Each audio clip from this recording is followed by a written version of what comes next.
To Chapter 4, Natural Cellulosic Fibers. In this chapter, we're going to learn all about cellulose fibers. You'll also be able to learn how to explain their characteristics that are common to these type of fibers. You'll be able to describe the process, characteristics, performance uniquely to cellulosic fibers. And last two is you'll be able to articulate the basic steps in processing the natural cellulosic fibers and integrate those properties that they have with your target customer needs. Here's a few pictures of cellulosic fibers: cotton, flax, ramie, and hemp. Physical and chemical compound of cellulosic fibers. All plants contain a fibrous bundles that give strength to the stems and the roots, and it's very pliable to also the leaves and cushioning, and protects the development of seeds. In some plants, those fibrosis bundles can be removed and used as textile products. All of these fibers are cellulosic, but they are different in the percentage of cellulose presented and their physical structure. Here's a few microscopic images of what that looks like, the fibrosis bundles. Think of it as when you cut the stems off of sunflowers or flowers you've been gifted. If you've ever noticed, looked at the cut portion, you would see very small pieces of these fibrosis bundles. Properties common to cellulosic fibers. Number one is a term we use very often, which is fiber property. And this is the distinctive characteristics or even attribute or quality of that fiber. Another term you'll hear a lot in our industry is positive cellulosic fiber properties and negative cellulosic fiber properties. Now for the positive, it's always the good type of absorbency, good heat conductor, good electricity conductor, and it withstands very high heats, high density, and the lack of loft. Minimal damage or by that organic acid, and it does resist to moths. The negative properties are its very high density, the lack of loft, low resiliency, harmed by acid materials or minerals, attractive to crickets, silverfish, flammable, moderate resistant to sunlight. So there's a few positive and negatives there. Classification of cellulosic fibers. Cellulosic fibers are classified based upon the part of the plant in which they are removed from. So here are the four. Number one, seed fibers. Number two, blast fibers. Number three, leaf fibers. And number four, other. Please know this for the quiz. Let's talk about seed fibers. They grow inside a pod or a boil from developing seeds, like cotton. We'll learn more about cotton in a minute. Blast fibers are obtained from the stem or the root of the plant. Examples of that is flaxseed. Leaf fibers are removed from the veins or the ribs of the leaf, kind of like piña. And other, there are many, there might be a combination of different plants that are used to be made from other type of components, kind of like the maize. So let's talk about the first one, seed fibers. Cotton is the most commonly commercially imported seed fiber, and it's very fascinating. I'll show you a video of how that's produced. Coir or cocoa fiber is obtained from the fibrous mass between the inner shell or the husk of the coconut. Silk floss is obtained from the seed of the silk cotton, silk floss, or kumquat tree. Used as fiber filler, it is historically used in flotation cushions.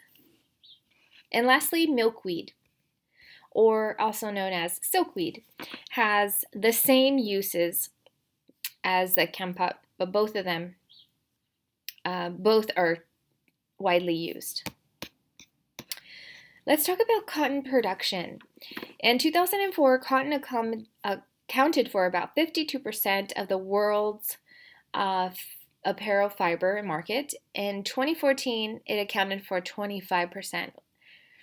So historically, cotton has been used in ancient China, Egypt, India, Mexico, and Peru. The growth and production of cotton was a major factor in the U.S. colonization, the economic growth, and one of the most heart-beating parts of the U.S. history. Slaves were also used to grow and harvest crops in the southern states. Women and children also worked in these mills to produce cotton. The U.S. states that was a major producer of cotton crop and textiles, and now is the leading consumer. We consume more than we produce.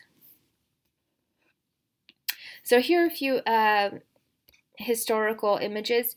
Indigo-dyed cotton from Peru, a harvesting by the Mississippi Delta, and a carding mill in New England. This graph is from WWD and California Apparel News. They both include annual analysis of cotton crops and global economic effects on cotton production. So the major producers of cotton today are India, China, and U.S. percentages vary from year to year. In 2019, Chinese cotton production dropped dramatically due to the bad weather. So then the U.S. and the Indian type of production increased. It all depends on crops, right? If it rains too much, if there's wildfires, all of that can play a factor in the production and economy of producing cotton apparel goods. Factors affecting U.S. production include the value of the dollar in comparison to other currencies, imports of cotton goods, changes in government incentives for growing the cotton. This is the incentives that affect the farmers. And changes in the country or weather conditions. Examples are droughts in the south and the west. Cotton crop production. Cotton requires a temperature to hot climate and sufficient water. Cotton plants do drink up quite a bit of water. In the U.S., it is grown in Virginia and Central California, Central California and South with that imaginary line. Cotton grows in bushes about 3 to 6 feet high. After the bloom drops off, the boil or the seed pod begins to grow, and each boil contains about 7 to 8 seeds, and each seed has about 20,000 fibers growing from its surface when it's ripped and the boil splits open. If you've ever had the opportunity to drive up north during certain times of the year off of the 5 freeway, sometimes you will see these little cotton boils flying all over the freeway. Once it's been harvested, that it's hard to catch each and every one, so you'll find some along the highway. Now, cotton crop harvesting. Cotton is usually picked by a harvester, and it's a large machine here to the right, the red one. And they go row by row, stripping the tops of these cotton plants. We'll watch a video in a minute. So here I've listed a few videos. Watch how it's harvested. Learn more about cotton fiber harvesting and the development. So below are 3 different links. I'm not going to play the entire video, but you can go back on your own and watch it in its entirety. So this is the first one. How cotton is produced in factories, California cotton harvest, and cotton ink fiber development and processing. This is a PDF you could read through. It's very fascinating, and it's on cottonink.com. Here we go. Here's the first one. Let's play California cotton harvest.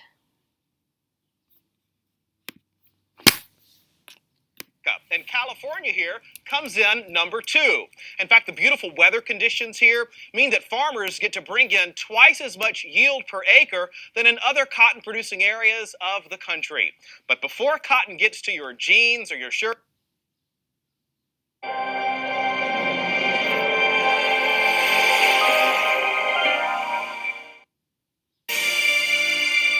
Save and reuse your sprayer to reduce plastic waste. New refills coming soon.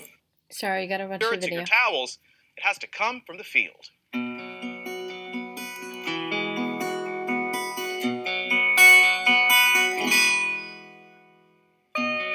If you didn't live in a cotton-growing region, you might think this was new fallen snow on plants in a farm field. But here in the Palo Verde Valley of Southern California, these large puffs of white are ready to harvest cotton.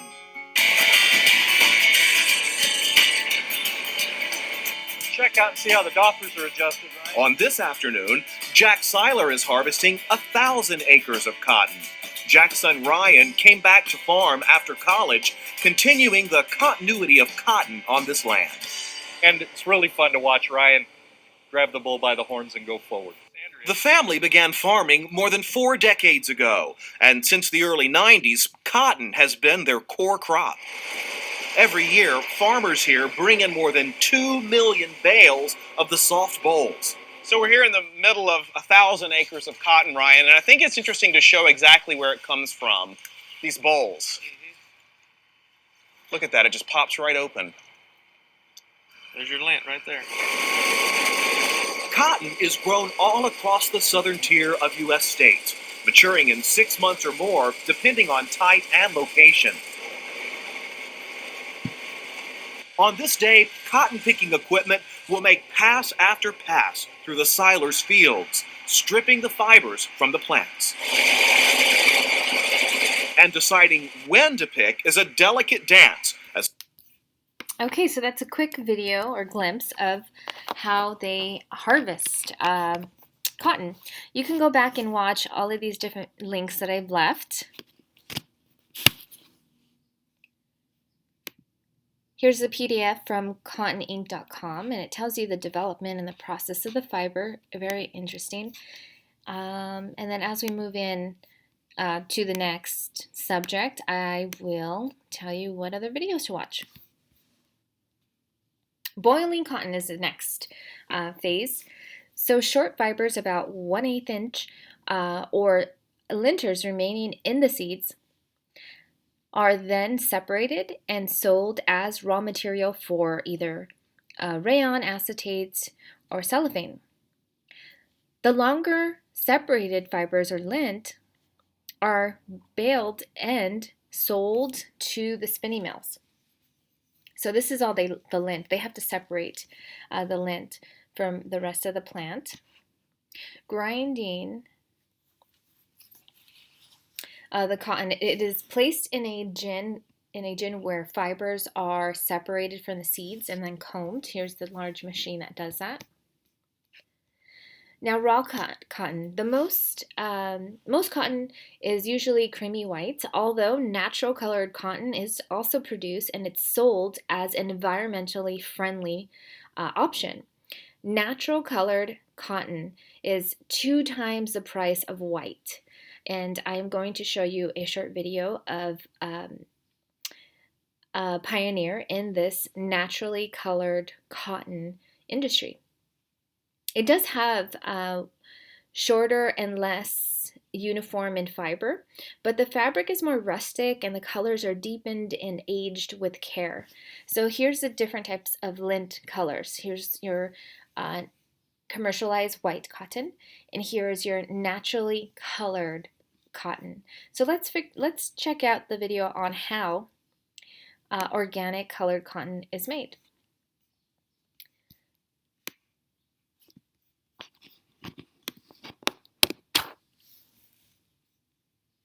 Flying machine, lighter than air. All times there, not forgotten. And brown. Colored cotton has been growing in South America for centuries, but until now its fibers have always been too short to be commercially viable. But that was before Sally Fox came along. In the beginning, this was the big joke. Why would anyone want colored cotton? You can dye it any color you want. The cotton's too short. You can't machine spin it. Nobody wants to grow it. So these were all these myths that I had to get past. Sally Fox was an entomologist working for a cotton breeder when she caught her first glimpse of colored cotton. I just looked at this and said, wow, what's going on here? Why isn't anyone improving this fiber so it could be more easily spun? And he said, well, there's no market for it. And I said, well, why isn't anyone making a market for it? And he handed me this sack of seeds and said, well, why don't you do it? 10 years later, Sally has done it. Her company, Fox Fiber, produces colored cotton in shades of brown and green, and she's found a market for her product.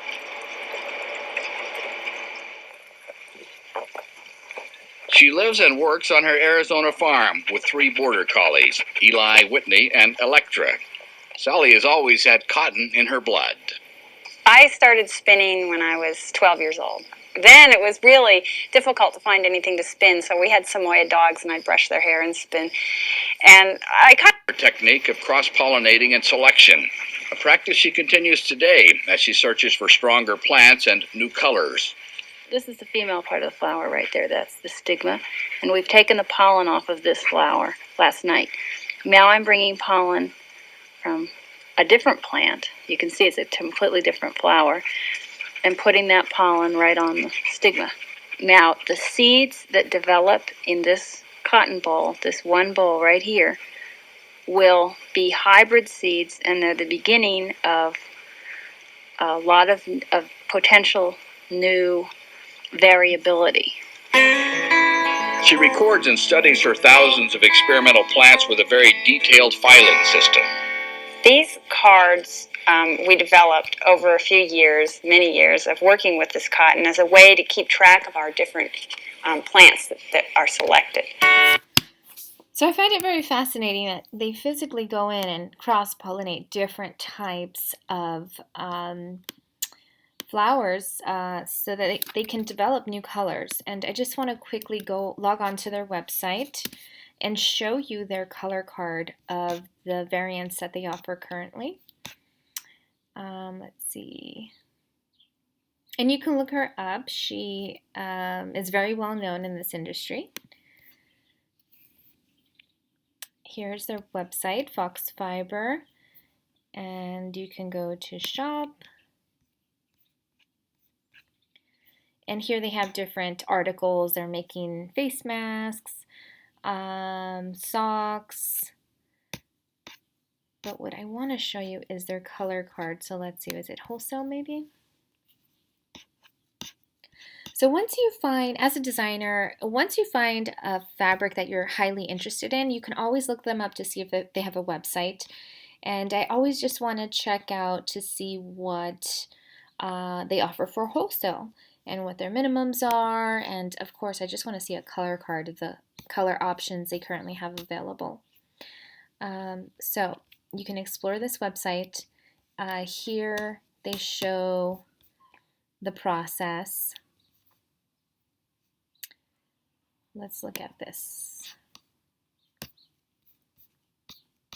Here we go.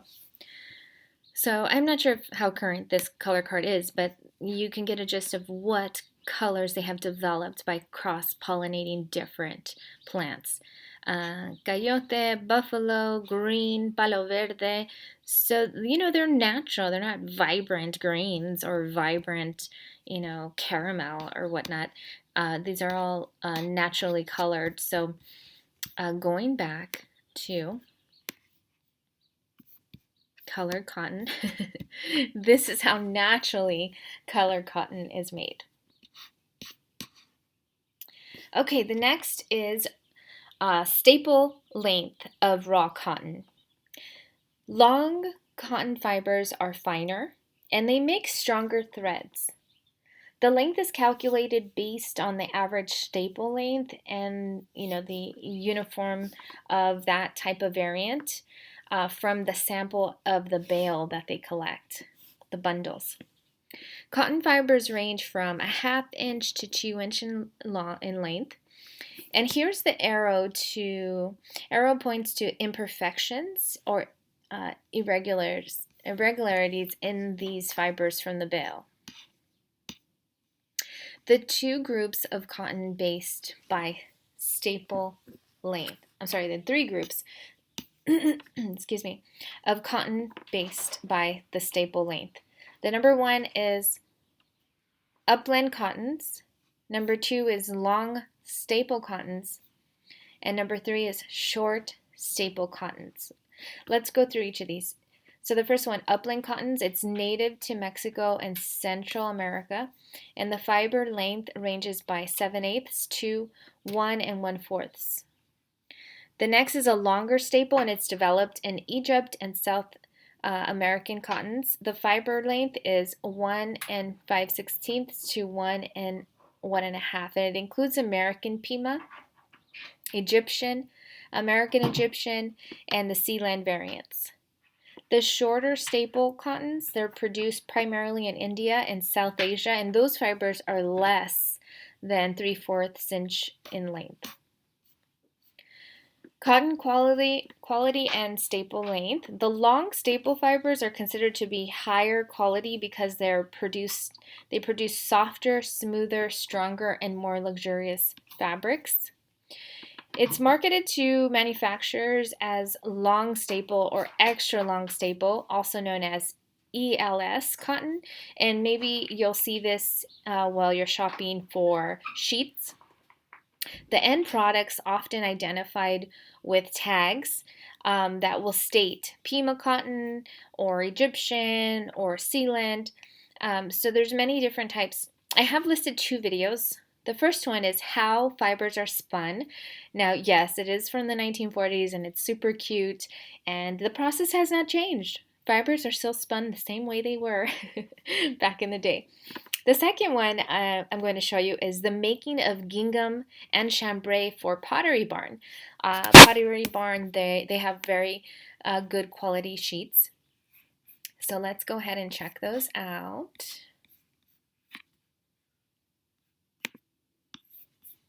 Okay. I'm not going to play the full clip, but just a little glimpse so you can get the gist of it.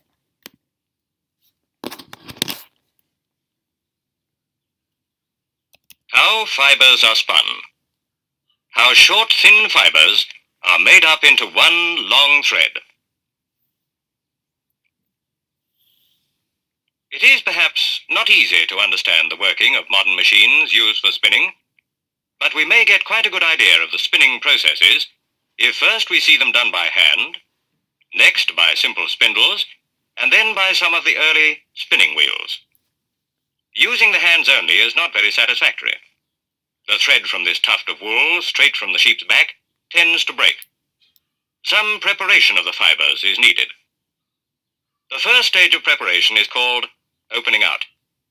We'll see the opening out of wool and then of cotton fibers.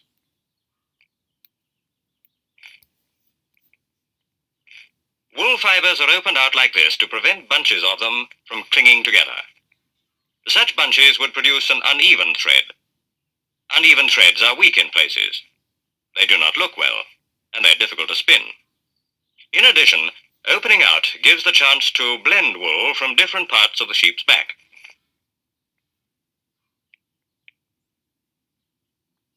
This is raw cotton. That is, cotton as it was picked from the ball of the cotton plant. This West African woman is taking out the cotton seeds, a process known as ginning. In the textile industry, ginning is done much more quickly by machines. When the seeds have been taken out, the raw cotton is picked up on a stick. Knocking the stick repeatedly separates the fibers.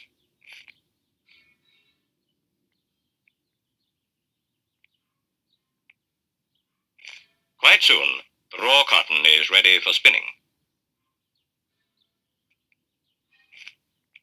Wool needs carding. A carder is a wooden tool with hundreds of wire pins close together in straight rows sticking up on one side.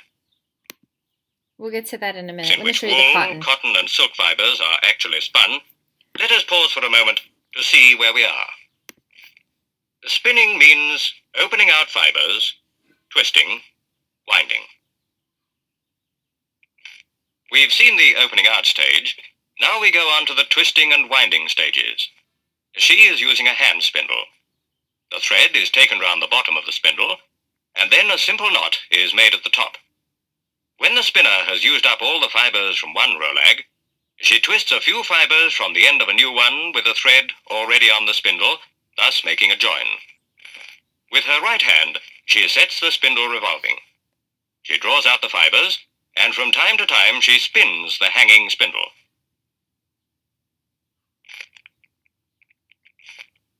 When a length has been spun, the thread is unhitched from the tip and wound round the stem of the spindle.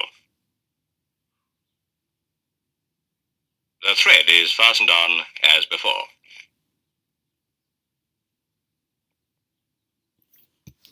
Yeah, I'm going to stop the video there, but isn't that amazing how it's all done? It was done by hand, right? All of that is done by machine now because it's used for mass production. So you can go ahead and watch the video in its entirety to learn more. It's very fascinating. This next video I want to show you is the making, this is from Pottery Barn Kids, the making of their gingham.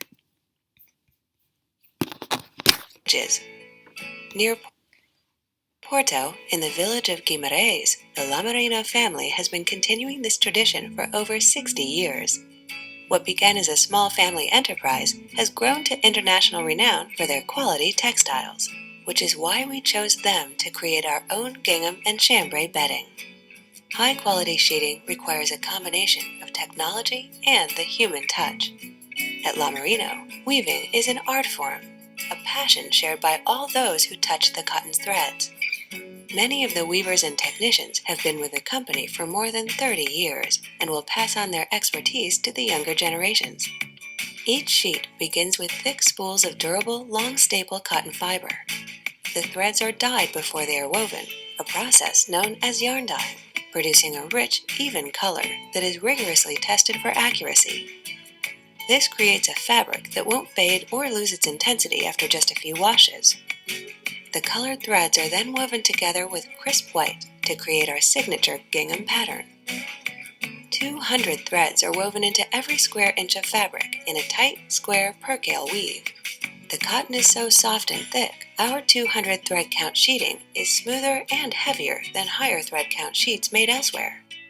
The woven fabric is tested to be sure that it exceeds our high standards. Loose threads are singed away, a process that softens the surface and binds the cotton for greater durability.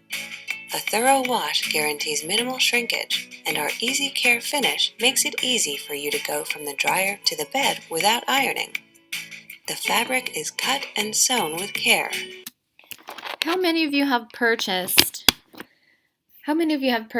cotton garments and they look fabulous on your first wear, and then you go to wash it and it shrinks or twists, and it's just a nightmare, right? So this is why you pay more money for certain items that you're guaranteed not to fade or not to shrink.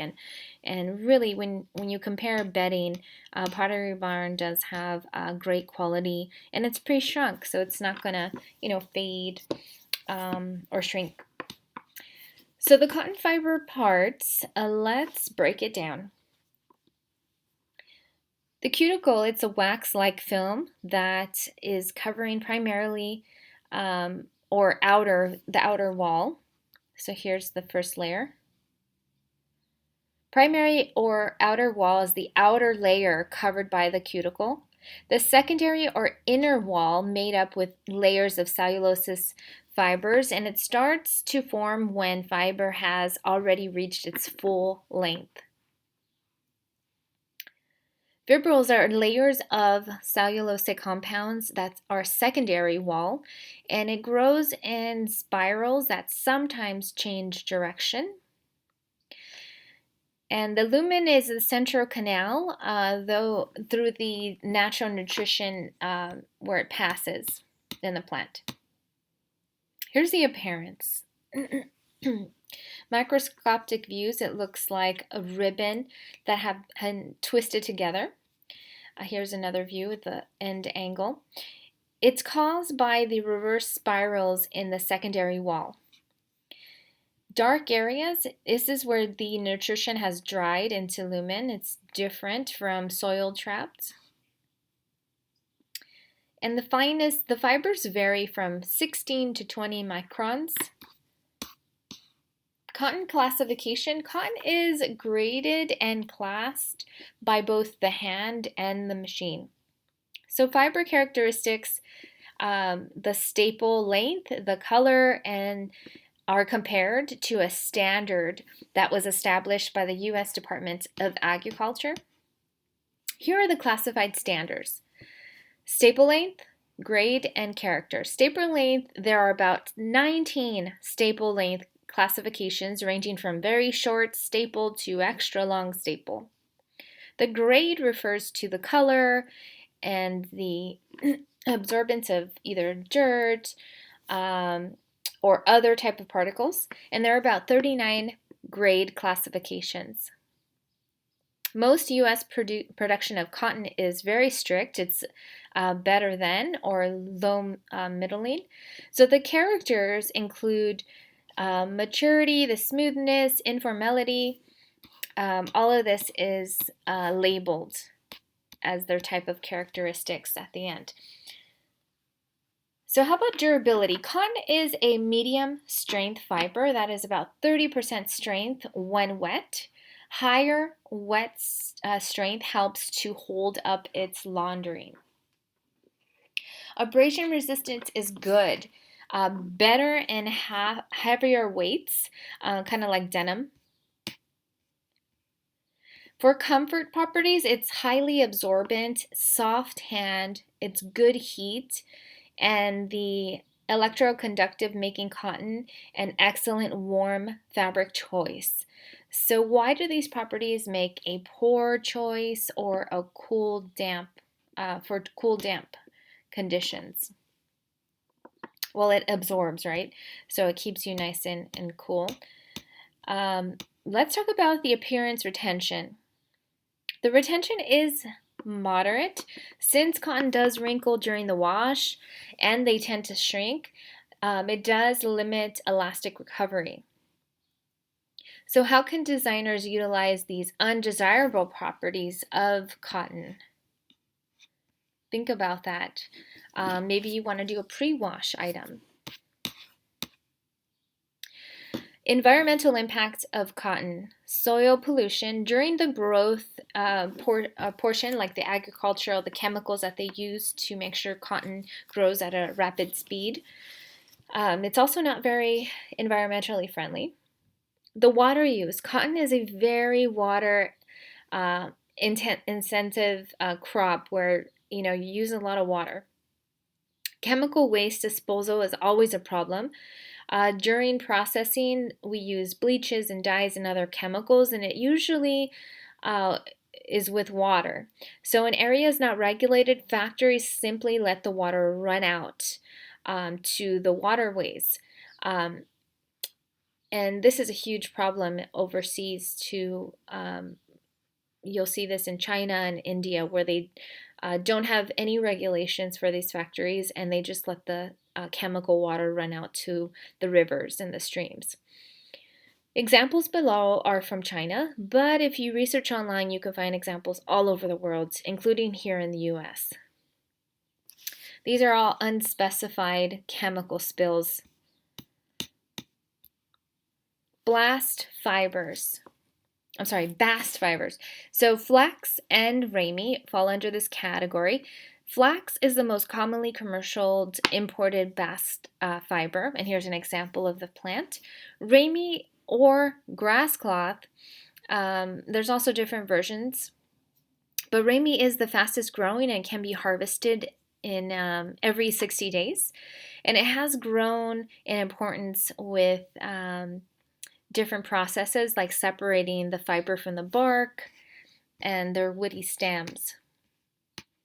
Another bast fiber is hemp, and hemp is now legal in the US, so it is gaining popularity in apparel or for any household goods. So the US historically has been used for twine and rope because of its high strength.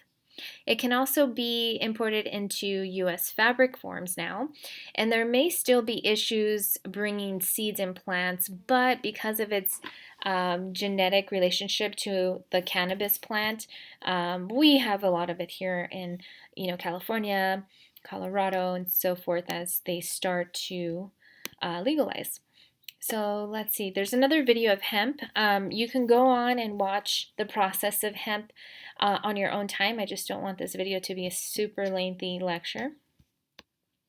More bast fibers are jute, hibiscus, and conifer. And so these are different types that you can read up on. Now, how is it harvested? Harvesting is for bast fibers are harvested by pulling out plants or cutting to the ground. So you see that here. Rippling is a process that tends to be in countries where labor is very cheap. Rippling removes seeds by pulling out the flax fiber through the machine. Ridding, it's a composition of chemicals and fibers that can be removed from the stalk. Mainly types of redding is either water or chemical.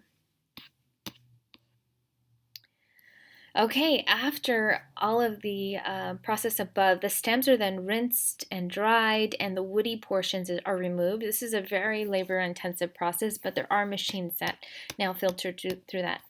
Hackling fibers are separated from each other and the irregular fibers are removed by combing. And here's an example of how it's done by hand and the machines that now do that.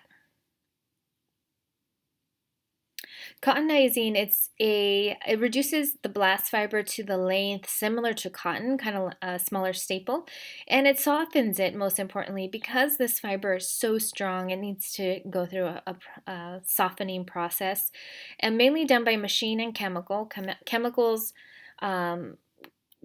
Cottonizing is used at a low grade flax to refine it.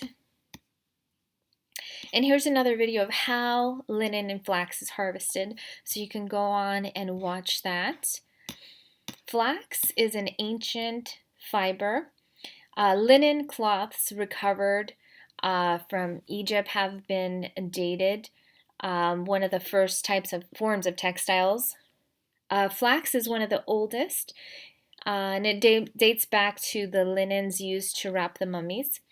Today, because of the expensive process, it is a prestige fiber.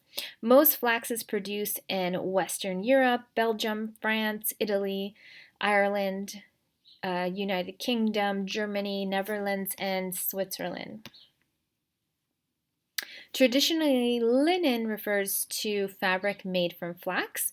However, linen often refers to fabrics made of other fibers but are similar characteristics like thick, thin yarns, crisp hand. Linen is also a term used to refer to bedding, tablecloths, towels, but historically they were used out of flax. Flax fibers range from 5-inch to 21.5-inch in length and 12 to 16 microns. Short flax fibers are called tow, and long fibers are called line.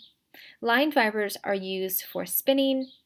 Tow fibers are used for carded first and then made into similar type of cotton. The appearance. The nodes are the joints in the stalk that contribute to its flexibility, and they are also the weakest part of the fiber. And this is a visual underneath the microscopic view. This is the microscopic view of both.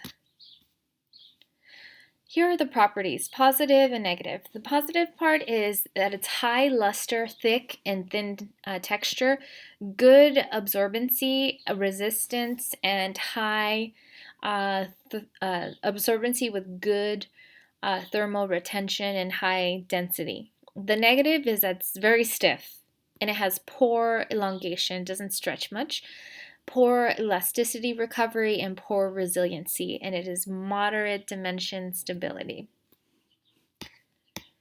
Aesthetic, it is high luster and it is that is softened by irregular fiber bundles. And the luster can be increased by flattening yarns with pressure during the finishing process. Durability, flax is the strongest of the natural fibers, and it is strong dry and twice as strong wet. So it has a good abrasion resistance. However, it has long elongation, poor elasticity recovery, and it's a very stiff fiber. For comfort, it does absorb and conduct heat and electricity well. These characteristics means that it absorbs moisture away from the skin. Static cling is not a problem with this type of fabric. Linen fabrics can be dry cleaned and machine washed and also bleached. However, they are very prone to mildew. So you don't want to buy a linen shower curtain for that reason. As a designer, how can you accommodate these type of characteristics into your design? Well, if you're designing maybe apparel for tropical weather, this may be your ideal fabric for your designs. So that is the end of Chapter 4, Natural Cellulosic Fibers.